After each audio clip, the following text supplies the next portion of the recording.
minha criatividade é essa, fazer parte de dentro.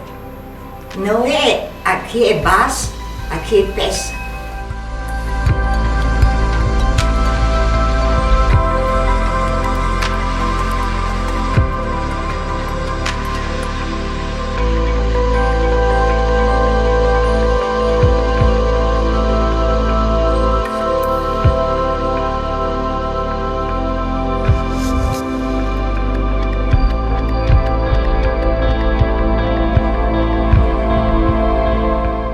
Além de eu estar feliz de estar aqui, eu estou surpreso que loja de comida é maravilhosa, um lugar para a pessoa visita a todo tipo de cultura e tudo essas são muito original e preciosa.